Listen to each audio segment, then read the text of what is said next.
사람이 호적을 해야 한다는 명을 온 세상에 내렸습니다. 이거 지금 엄청난 명령이죠.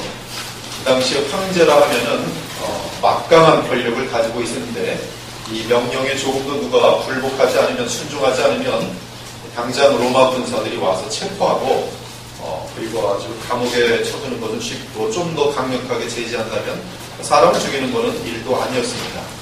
이 역사 자료를 통해서 그 당시 배경을 알아보면 로마 제국은 재정이 부족하게 되면서 최대한의 세금을 거두려는 목적으로 호적 명령을 내린 것을 알 수 있습니다. 그 당시 유대 민족은 로마의 식민지로 있었기 때문에 로마 황제 아구스도의 명을 따라야 했습니다. 따라서 요셉 역시 유대 사람이기 때문에 아구스도의 명을 따를 수밖에 없습니다. 따르지 않으면 감옥에 들어가거나, 그렇죠? 로마 군사들에게 폭행을 당하거나 어떠한 제재를 가해도 함부로는 할 말이 없는 것이 법이기 때문에.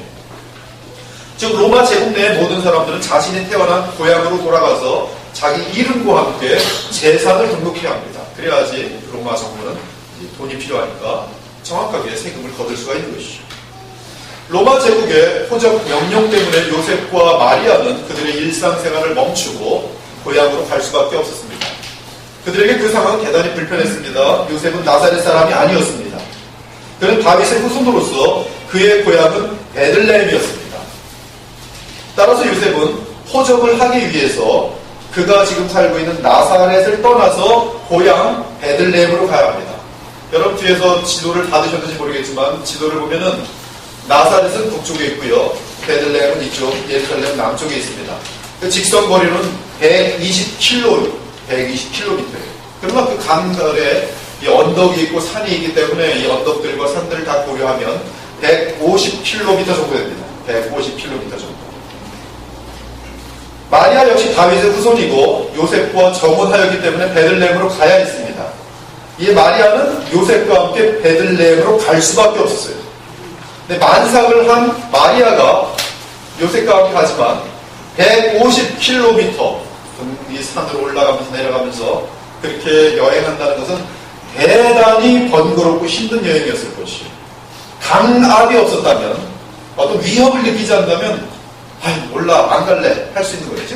지금 만삭하고 언제 애기가 날지도 모르는데 생각해 보십시오. 가난해가지고서 낙타나 제대로 타고 간지 모르겠습니다. 그건 제가 모르겠어요. 중간에 나비 타는 낙타를 좀 얻어 타든지 그런 식으로 갈 수도 있었을 거고요. 150km. 하지만 그들은 가이사 아구스도의 영 때문에 엄청난 수고를 할 수밖에 없었던 것입니다. 오늘 제가 나눠드린 지도도 몇 분 갖게 되는데요. 잘 보십시오. 그래서 성경을 볼 때, 마태복음 볼 때, 마가복음 볼 때, 장소가 나올 때마다 지도를 보십시오. 이거 자꾸 올려놨으면은 이제 이 그림이 잘 보이도록 되어 있습니다. 우리는 이 내용에서, 누가복음 2장에서 제일 중요한 게 첫째, 하나님의 절대적인 주권을 보게 됩니다. 고작 로마 황제 아구스도의 호적 명령은 구약의 선자들이 예언하였던 예언 성취를 위한 도구인 사실을 보게 됩니다.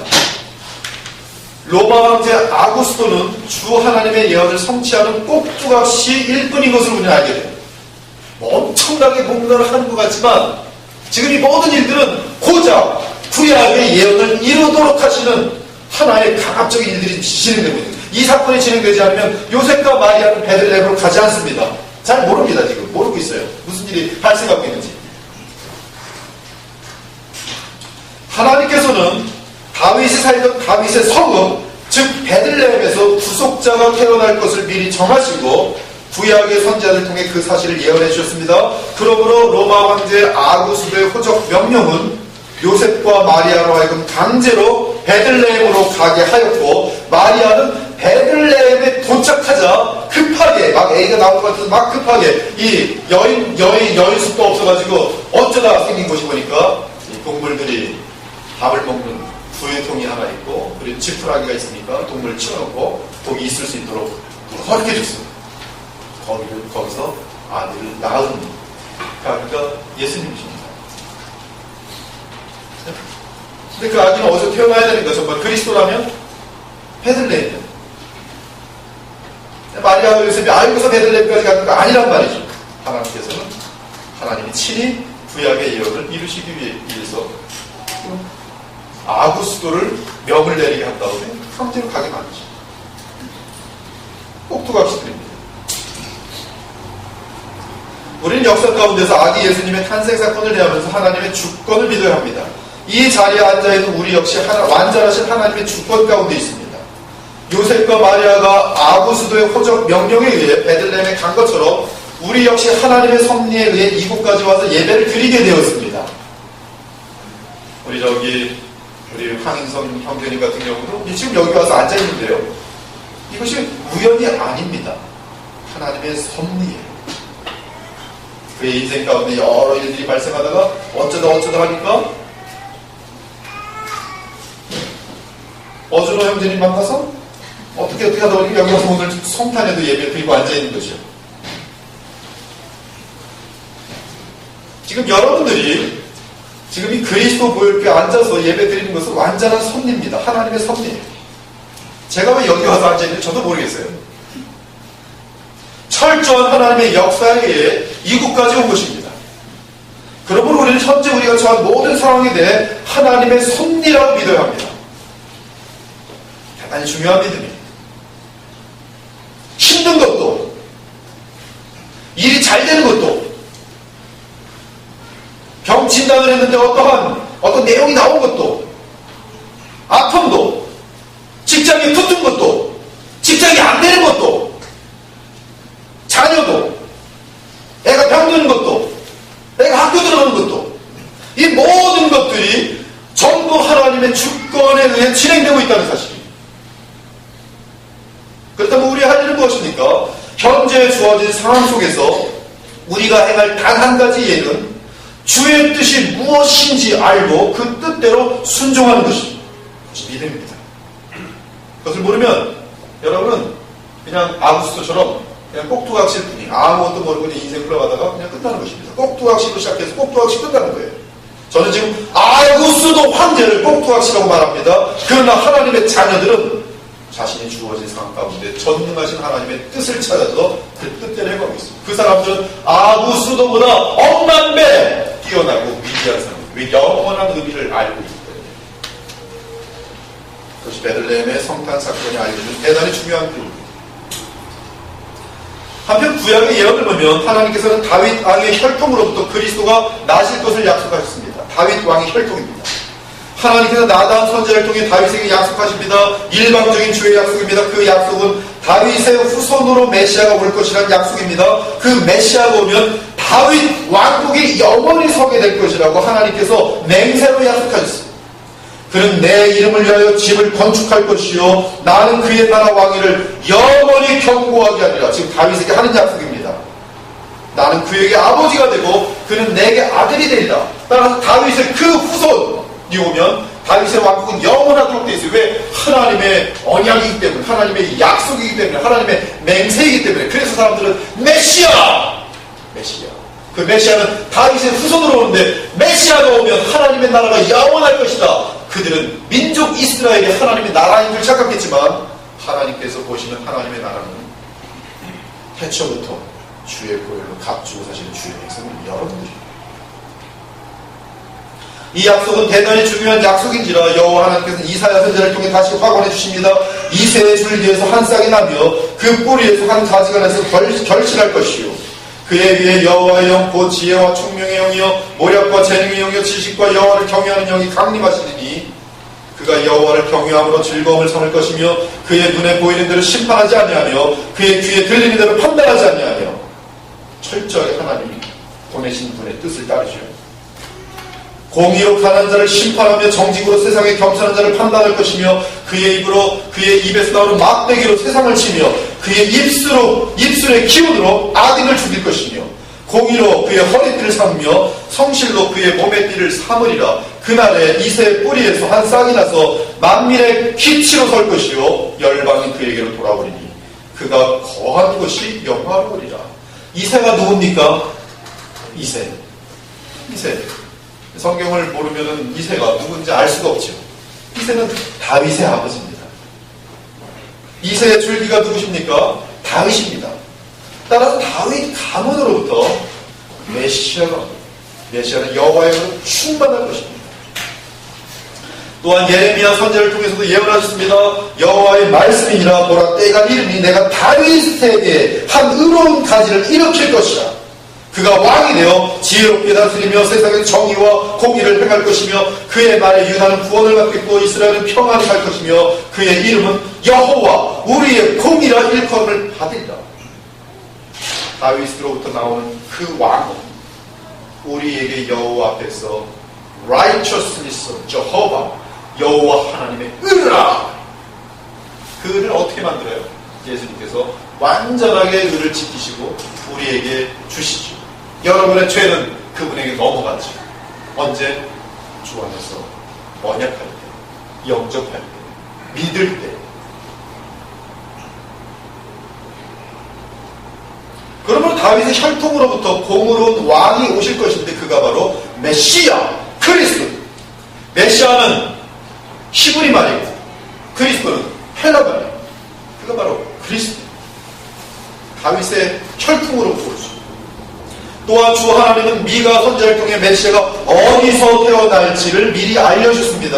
그 장소는 베들레헴. 그렇죠? 베들레헴. 놀랍게도 미가 선지자는 베들레헴에서 태어나시는 메시아는 하나님의 아들이라고 예언해 줍니다. 아니, 하나님이라고 말해요. 베들레헴 에브라다야, 너는 유다 족속 중에 작을지라도 이스라엘을 다스릴 자가 내게로 나올 것이라. 그의 근본은 상고의 영혼에 있느니라. 메시아의 기원은 영원함이라. 영원한 존재가 메시아로 오시니라. 어디로 오시는가? 베들레헴으로 오신다. 작은 고을로 오신다. 베들레헴.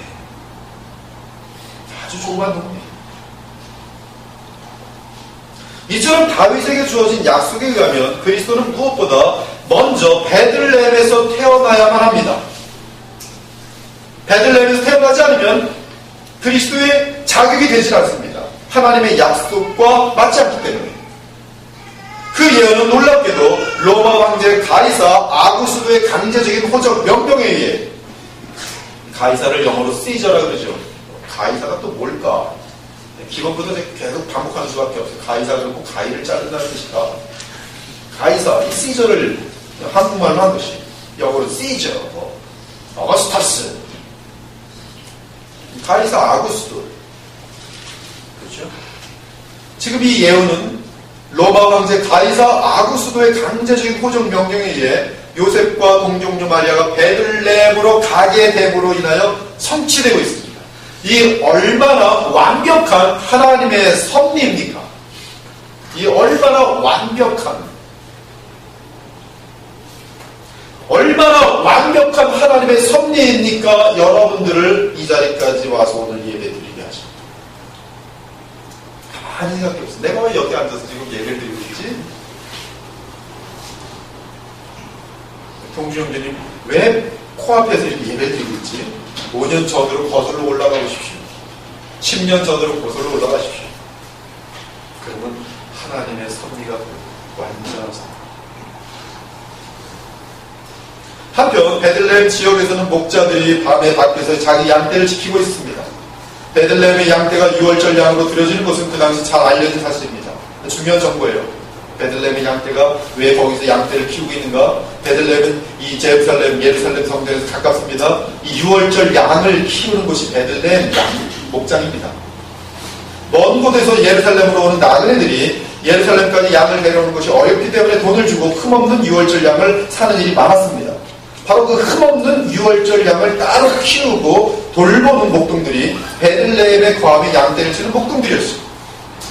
그런데 한밤중에 하나님께서 보내신 주의 천사가 베들레헴의 목자들에게 나타났습니다. 천사가 나타났어요. 그 전에 천사가 나타났었는가? 나타난 적이 없었습니다. 그러므로 지금 이 목자들에게 있어서는 이 사건이 단 한 번의 사건입니다. 깜짝 놀라는 사건이에요. 기대치도 않았던 사건입니다. 천사가 나타났는데 하나님의 영광을 가지고 나타났어요. 이 하나님의 영광이라는 것은 태양보다 더 밝은 빛 가운데 지금 나타났다는 뜻이에요. 하나님의 보좌의 영광이 그들 두루 비추었다는 뜻입니다.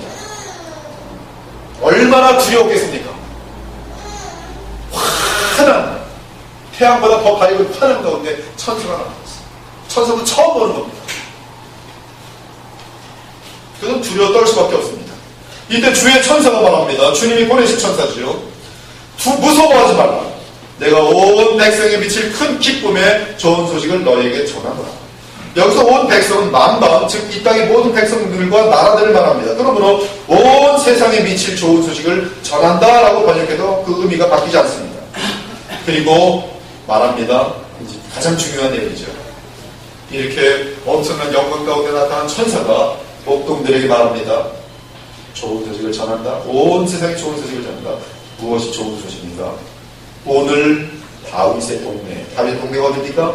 베들레헴. 오늘 다윗의 동네에 너희를 위하여 구주가 나셨습니다. 곧 그리스도 주십니다. 한번 쫓아해보죠. 오늘 다윗의 동네에 너희를 위하여 구주가 나셨습니다. 곧 그리스도 주십니다. 너희를 위하여, 온 세상을 위하여 구주가 나셨습니다. 곧 그리스도 주십니다. 주의 천사의 말씀은 다윗의 혈통에서 구주가 나셨는데, 구주는 구세주예요. 구원도 세이비요.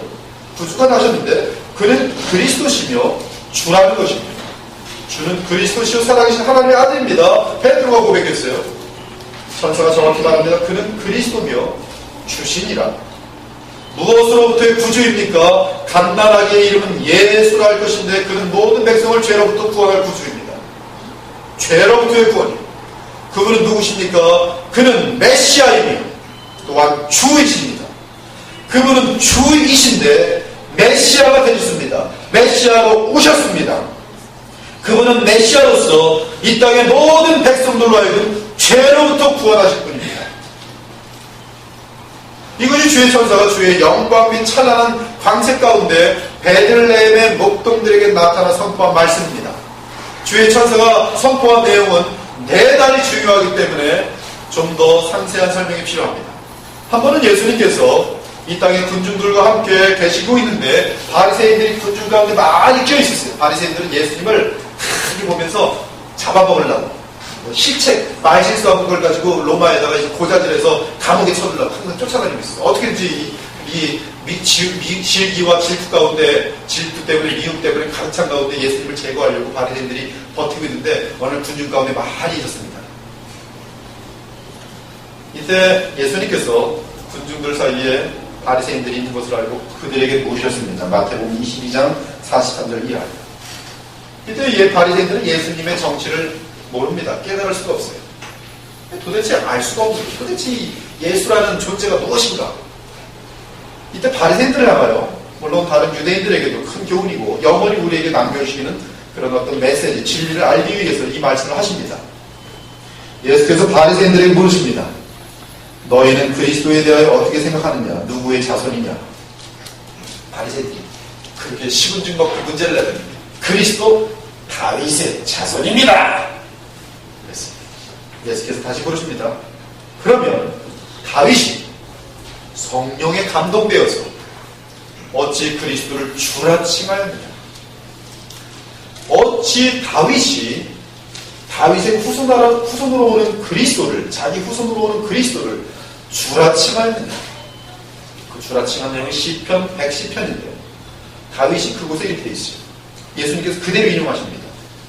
주께서 내 주께 이르시되 내가 네 원수를 네 발 아래 둘 때까지 내 우편에 앉아 있으라 하셨도다 하였느니 다윗이 그리스도를 주라 칭하였은즉 어찌 그의 자손이 되겠느냐. 이때 바리새인들은 도무지 답변하지 못합니다. 어떻게 다윗의 후손으로 오는 그리스도가 다윗이 왜 그를 주라 불렀는가? 지금 바리새인들의 그리스도에 대한 인식이 다윗의 고백과 전혀 맞지 않는다는 뜻이에요. 그들이 인식하는 것은 인간적인 어떤 해방적, 또 어떤 하나님의 능력을 나타내면서 로마적으로 무너뜨릴 자, 뭔가 자신들의 이름을 영화롭게 할 수 있는 그런 존재. 그러나 그 그리스도가 메시아 개념이죠. 메시아의 개념이 그 메시아가 하나님의 아들이라는 사실에 대해서는 도대체 우리는 받아들일 수 깨닫지 못했습니다. 지금 예수님은 그 사실을 다윗의 자손으로 오는 그리스도가 주라는 사실을 너희도 왜 모르느냐. 오늘 천사가 뭐라 했어요? 그는 그리스도시요 주시니라. 이때 바리새인들은 한마디도 대답하지 못하고 그날부터 감히 주께 더 이상 말로 도전한 일이 없습니다. 왜? 그리스도는 하나님이 되거든요. 다윗의 고백이요. 자기들이 그건 받아들일 수 없거든요. 다윗의 시편 110편 이렇게 되어 있습니다. 여호와께서 내 주에게 말씀하시기를 내가 네 원수들로 네 발판이 되게 하기까지 너는 내 오른쪽에 앉아있으라 하셨도다. 여호와께서 시온에서부터 주의 권능의 큐를 내보내시리니 주의 원수들 중에 다스리소서. 여호와는 맹세하고 변하지 아니하시리라 이르시기를 너는 멜기세덱의 서열을 따라 영원한 제사장이라 하셨도다. 주의 오른쪽에 계신 주께서 그의 노하시는 날에 왕들을 쳐서 깨뜨리실 것이라. 바리새인들과 대부분의 유대인들은 시편 110편이 메시아에 대한 예언이라는 걸 믿었습니다. 그리고 다윗이 이 예언 110편을 읽을 때 성령으로 감동하여 즉 하나님의 계시로 인하여 이 시를 지었다는 것도 믿었습니다. 그런데 지금 예수님은 다윗이 성령의 감동하여 쓴 시편을 통해 다윗의 자손으로 오실 그리스도가 주라는 것을 정확히 알려주십니다. 여기서 주는 여호와를 의미하는 단어입니다. 시편 110편 원어로 보면 아도나이가 있어요. 즉 예수님은 다윗이 성령의 감동하에 그의 자손으로 오시는 그리스도는 하나님이라고 정확히 말씀하신 것이죠. 그것을 인용한 것입니다. 예수님께서 하신 말씀을 쉽게 말하면 이렇습니다. 다윗의 수많은 자손들 가운데 누가 그리스도냐? 어떻게 그리스도를 알아보느냐? 권능을 행한다고? 기적을 행한다고 그리스도면? 그래서 많은 선제들도 기적을 나타냈으니 그들 중에 또 어떻게 그리스도를 알아보겠느냐? 다윗의 자손이라는 것만으로 어찌 그리스도가 되겠느냐? 그리스도는 다윗의 자손이면서 동시에 그의 주가 되어야 그리스도가 아니겠느냐? 이때 주는 여호와예요. 여호와. 즉 그리스도는 바로 다윗의 주이시다. 따라서 그리스도는 하나님이어야 한다. 그리스도는 하나님의 아들이어야 한다. 너희들이 내가 하나님의 아들이라고 주장하자 나를 신성모독의 죄를 짓는다고 하며 죽이려고 하고 미워하고 지금 이 자리까지 와 있지만 너희들이 기다리는 그리스도는 다윗의 하나님이 아니거냐. 내가 곧 하나님의 아들이다. 지금 그 얘기를 하고 있는 것이죠. 특히 다윗의 시편 내용에서 주께서 내 주께 이르시기를 내가 내 원수를 내 발 아래 둘 때까지 내 우편에 앉아있으라 하셨다는 내용을 주께서 인용하시면서 다윗이 성령의 감동 아래 여호와께서 나의 아도나이에게 말했다고 합니다. 지금 다윗의 이 110편의 말은 여호와 하나님께서 나의 아도나이, 이 아도나이 또한 여호와예요. 여호와께서 나의 여호와께 말씀했다 이렇게 되어 있습니다. 여호와 하나님께서 나의 여호와 하나님께 말씀하셨다. 그런데 이 여호와는 서로 다른 분으로 다윗은 인식하고 있습니다. 아무튼 다윗은 시편 110편에서 두 분의 주를 구별하여 말하고 있습니다. 그리고 다윗에게 나의 주가 있고 영원한 주가 있어요. 그리고 그 두 주는 둘 다 여호와 하나님입니다. 이로써 다윗은 성령의 감동하에 삼위일체 신관을 이미 가지고 있으며 메시아로 오실 그 하나님을 나의 주라고 불렀던 것입니다. 따라서 그리스도는 다윗에게 내 주로서 하나님의 아들이었던 것입니다. 이 사실을 주 예수님께서 직접 인용하신 것이에요. 이것이 오늘 천사가 주신 말씀. 다윗은 성령의 감동하에 다윗의 허리에서 나시는 내 주는 영원한 나라의 왕이 될 것이며 주 하나님 아버지께서는 반드시 그리스도의 원수들을 멸하여 그리스도의 발 아래 두실 때까지 다윗의 주이신 그리스도를 하나님 우편에 앉게 하실 것이라고 말씀하셨습니다. 직접 연구를 많이 하셔야 돼요. 말씀을 듣고 또 확인하시고 또 확인하셔야 돼요. 지금 신구약이 완성된 이후 이 내용을 보면 지금 우리 입장에서 이 시편 110편과 마태복음 22장의 예수님과 바리새인들의 대화의 내용을 지금 보면 성경 66권을 다 완성한 가운데 지금 보면 또 성경의 인도하심을 받으면서 성경을 보면 예수 그리스도께서 십자가에 죽으시는 부활 승천하신 직후에 이루어졌음을 알 수 있습니다. 즉 하나님의 아들 예수 그리스도는 하나님 보좌에 앉아 계시며 여호와 하나님께서는 원수 마귀와 그의 나라를 철저하게 주 예수 그리스도의 왕권 아래에 무너지게 하고 있습니다. 그것이 오늘입니다. 이제 그리스도께서 재림하실 때 주 하나님께서는 마귀의 세력과 존재를 완전하게 멸하실 것입니다. 그러므로 부활장이라고 불리는 그리스도의 부활장이라고 불리는 온 인류의 부활장이라고 불리는 고린도전 15장을 보면은 25절 이하에 이렇게 있습니다. 그가 모든 원수를 그 발 아래 둘 때까지 반드시 왕노릇 하시리니 맨 나중에 멸망받을 원수는 사망입니다. 만물을 그의 발 아래 두셨다 하셨으니 만물을 아래에 둔다 말씀하실 때 만물을 그의 아래에 두신 이가 그 중에 들지 아니하는 것이 분명하도다. 만물을 그에게 복종하게 하실 때에도 아들 자신도 그때 만물을 자기에게 복종하신 이에게 복종하게 되리니 이는 하나님이 만유의 주로서 만유 안에 계시려 하심이라. 그러므로 우리 주 예수 그리스도는 영원부터 계시는 하나님의 아들로서 다윗의 자손으로 오셔서 메시아가 되신 것입니다. 하나님의 아들이 메시아가 되시기 위해서 이 땅에 오신 사건이 성탄입니다. 그리스도가 되기 위하여 오신 하나님의 아들이 그것이 성탄입니다. 그리고 메시아는 십자가에 죽으심으로 자기 백성의 죄를 대속하셨어요. 왜? 그 효력이 왜 무한합니까? 하나님이시기 때문에. 사도행전 20장 28절 하나님께서 자기 피로 한 인간의 피라면 한 인간밖에 구속 못합니다. 하나님의 아들이 자기 피로 인간의 피로 인간의 피인데 그 효력은 무한합니다. 왜? 하나님의 아들입니다. 그래서 여러분들이 죄다. 그래서 오늘도 누구든지 예수 그리스도를 믿으면 하나님을 찬양하라. 그는 하나님이십니다. 전능하신 하나님이십니다. 예, 주 하나님께서 그를 부활 승천시키시사 하나님 나라의 왕으로 삼으신 보좌에 앉으셨습니다. 지금도 그 나라가 진행되고 있고 지금 그리스도는 하나님 보좌 우편에 앉아 계십니다. 그러므로 우리 예수님은 하나님의 아들로서 하나님이시며 또한 사람으로 오셔서 그리스도가 되신 우리 주 예수 그리스도입니다. 참 하나님이시면서 참 사람이시고 오늘 찬송 불렀죠. 그분은 참 하나님이시면서 참 사람, 오직 주 예수 그리스도만이 참 하나님이시면서 참 사람입니다. 성부 하나님은 참 하나님이십니다.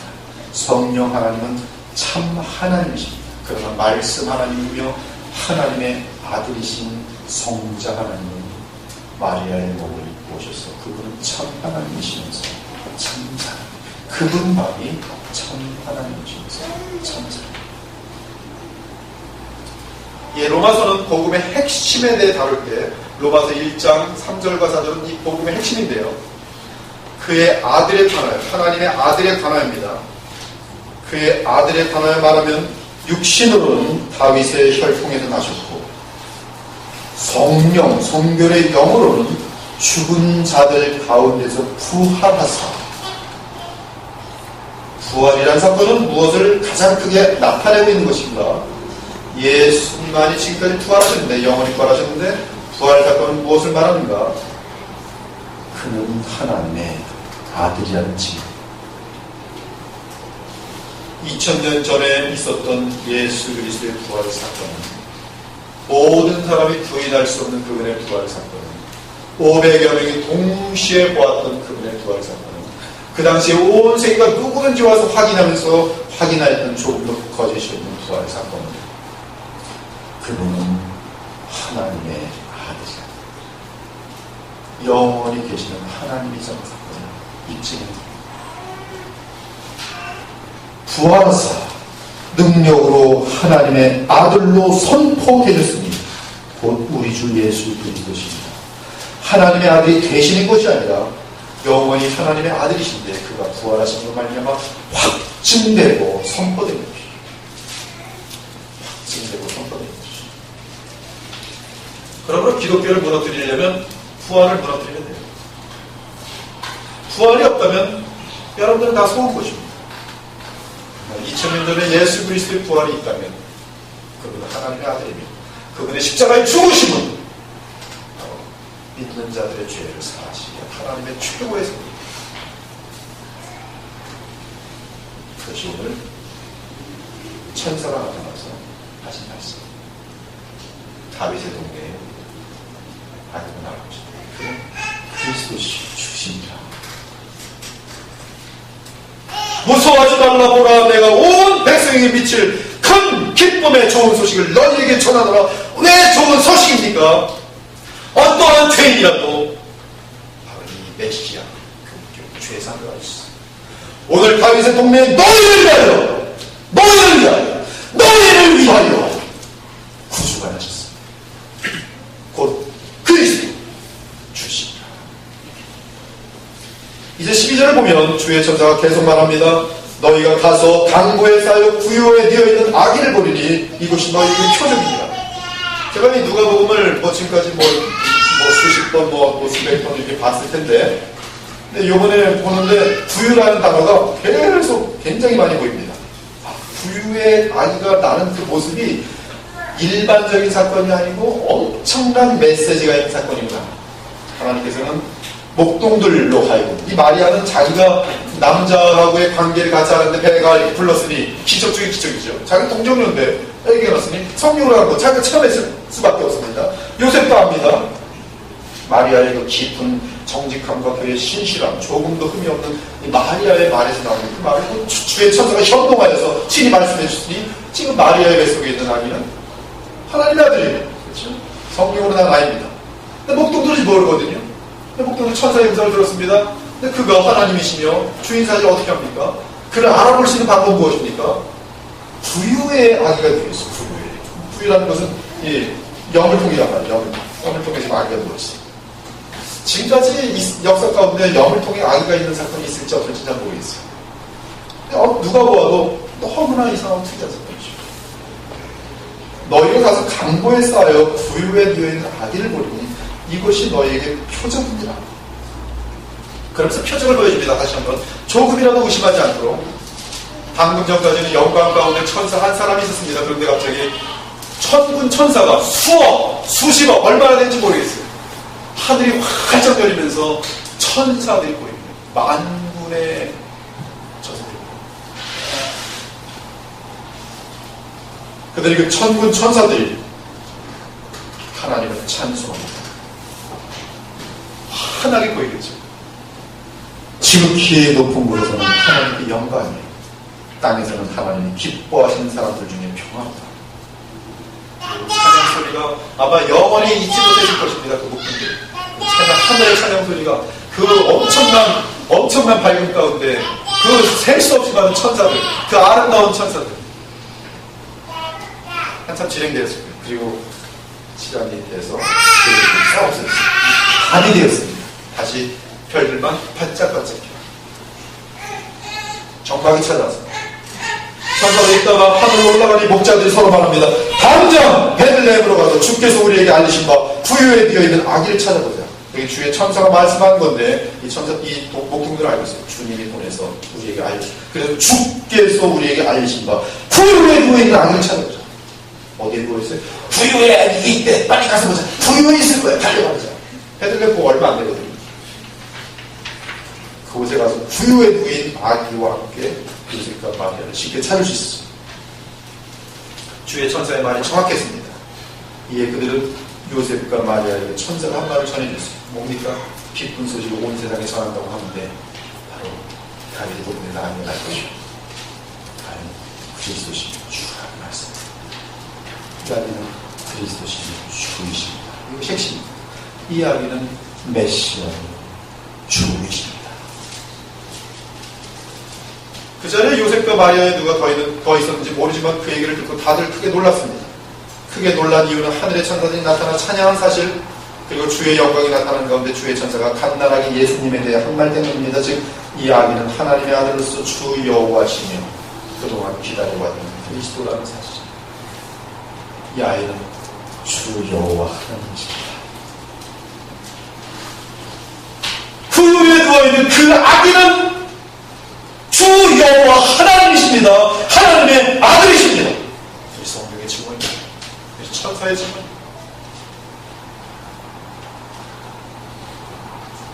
그때 마리아는 이 모든 말을 마음속에 새겼습니다.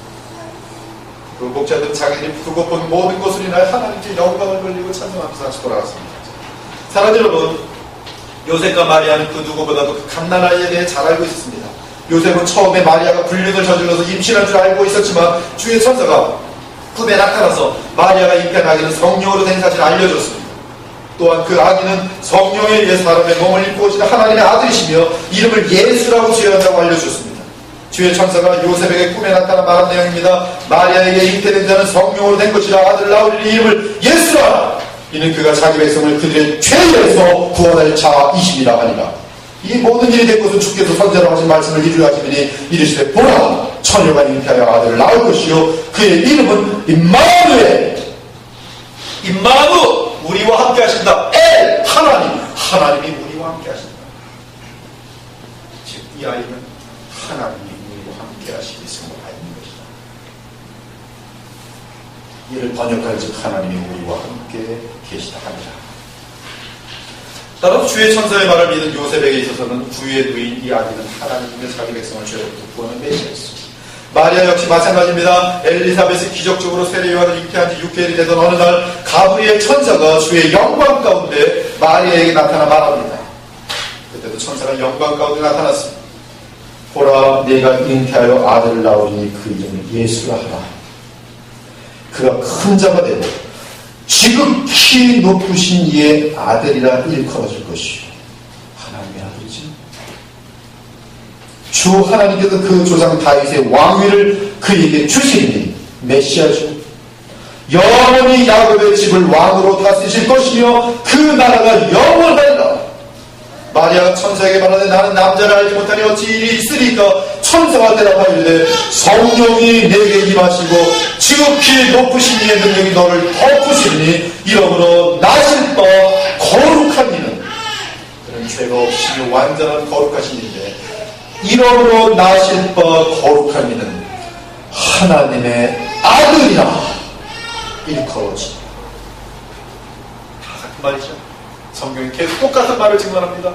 모든 각자의 사건 속에서 똑같은 말을 증언합니다. 그는 하나님이요 그리스도시다.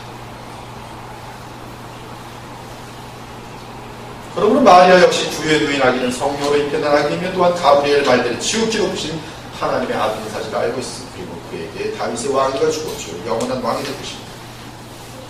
이처럼 예수님은 성령의 기적에 의해 태어난 하나님의 독생자입니다.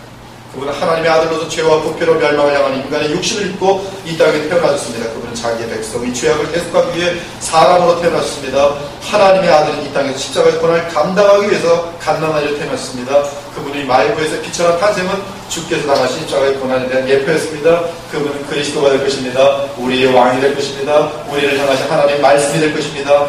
우리의 죄를 감당하시는 영원히 감당하시는 대제사장이 되실 것입니다. 그리스도, 영원한 그리스도. 사랑하는 여러분, 구약과 신약 전체는 그리스도를 증거합니다. 왜 그리스도를 증거합니까? 너희들로 믿고 영생을 얻게 하려. 왜 그리스도를 증거합니까? 너희들로 믿고 죄의 사함을 얻게 하려. 그러므로 우리를 위하여 성경이 있는 것이고요, 우리를 위하여 그리스도께서 오신 것이죠. 그분은 하나님의 아들이십니다. 하나님이세요. 그분은 지금도 참 하나님이시면서 참 신인 가운데, 참 하나님이시면서 참 사람 가운데 하나님의 보좌 우편에 계십니다. 하나님으로서 하나님과 함께 보좌에 앉아 계시며 참 사람으로서 하나님 보좌 우편에 앉아 계세요. 인자가 됩니다. 바로 이 그리스도 때문에 하나님과 사람 사이에 교통이 이루어집니다. 관계가 이어집니다. 영원히 그리스도로 인하여 사람들과 하나님 사이의 관계가 되어진 것이죠. 그리스도가 없다면 하나님의 나라는 존재할 수 없습니다. 피조물과 창조주 사이의 디스팅션, 그 분리를, 그 무한하시고 영원하신 존재와 한계가 있고 공간과 시간에 제한을 받는 존재가 어찌 연결될 수 있다면 참 하나님이시면서 참 사람이신 주 그리스도가 되세요. 주 그리스도. 하나님 아들 그리스도가 되세요. 그래서 그분은 중보자십니다. 사람이신 중보자시고 하나님 편에서는 하나님으로서 하나님의 아들이세요. 그리스도께서는 그의 보혈을 통해 하늘과 땅을 화목하게 하고 천사들과 사람을 화목하게 했습니다. 이제 그리스도는 구세주이시기 때문에 더 이상 이 땅의 주의 백성들은 하늘을 두려워할 필요가 없습니다. 여러분의 죄 때문에 하나님을 두려워할 필요가 없습니다. 여러분 다 죄인입니다. 저도 죄인입니다. 그런데 우리에게 누가 있어요? 하나님의 아들이신 그리스도가 있어요. 그분 나의 제사장이십니다. 나의 선지자십니다. 나의 왕이십니다. 그분 안에서 여러분이 누구든지 상관없이 하나님 아버지를 나아갈 수가 있어요. 그래서 기쁜 소식이에요. 여러분은 예수님을 하나님의 아들과 그리스도로 믿고 영접하였습니까? 제일 중요한 질문. 예수님은 여러분들에게 누구십니까? 오늘 천사는 말합니다. 이 간단한 예수는 너희들의 주요 그리스도다. 믿으십니까? 믿으십니까? 그것이 여러분 마음속에 믿어지면 여러분 교만하지 않는 것이, 교만한 사람은 이걸 보고 있습니다. 안 믿어져. 거짓말하지 마. 그런 예수 난 안 믿어. 나는 그냥 착하게 사는 것이 제일 좋다고 생각해. 내가 죄인, 이게 무슨 죄인이야. 난 구세주도 필요 없어. 난 나의 의로 하나님 앞에 서볼 테야. 죽고 죽은 지 않아요. 지옥입니다. 늦었어요. 주님, 나는 죄인입니다. 하나님께서 나를 위해 보내신 구세주님이 있습니다. 그분은 하나님의 아들이십니다. 나를 위해서 보내신 그리스도의 분이 있습니다. 주는 그리스도시고 하나님의 아들이십니다. 믿는다. 그리고 그분의 십자가에 죽으신 나를 위하신 하나님의 사랑이 예수 그리스도의 무한한 사랑이라 깨달습니다. 인정합니다. 그리고 어린아이 같은 하나님의 자녀인자 겸손한 자입니다. 이 시간 2000여 년 전에 베들레헴 동네에 어떤 여인 속에 부유에 누인 아기를 상상해 보기 바랍니다. 그분은 하나님이십니다. 그분은 그리스도십니다. 그분은 구세주입니다. 그분은 하늘과 땅의 주인이십니다. 그분은 여러분을 창조하신 창조주십니다. 골로새서에 정확히 나옵니다. 히브리서 1장에 정확히 나옵니다. 여러분을 창조하신 분도 누구십니까? 말씀으로 여러분을 창조하신 분은 하나님의 아들이세요. 그런데 가장 연약한 갓난아이로 가장 미천한 구유로 이 세상에 오셨습니다. 왜요? 너희를 위하여, 우리의 구주가 되기 위하여, 우리의 구주가 되기 위해서 그분은 인생 동안에 무엇을 하셨습니까? 완전한 의를 이루시고 그리고 우리의 죄값을 대신 치기 위해서 십자가에 죽으셨습니다. 그것이 그분이 이 땅에 오신 목적이었어요.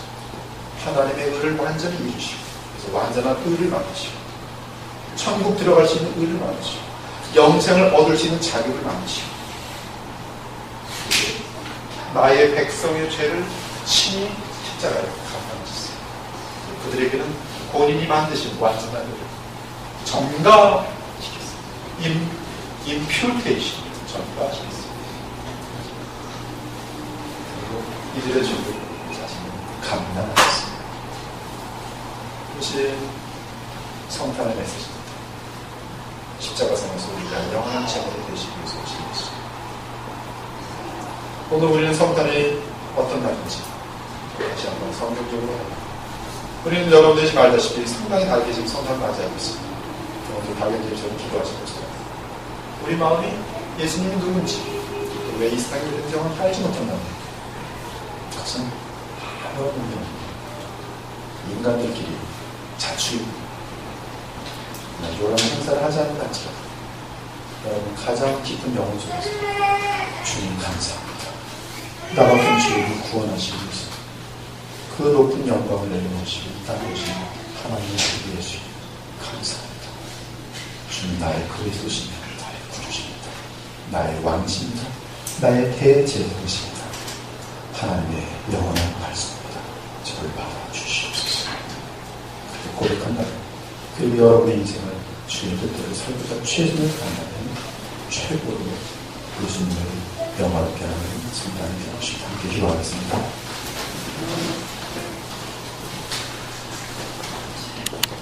예수님이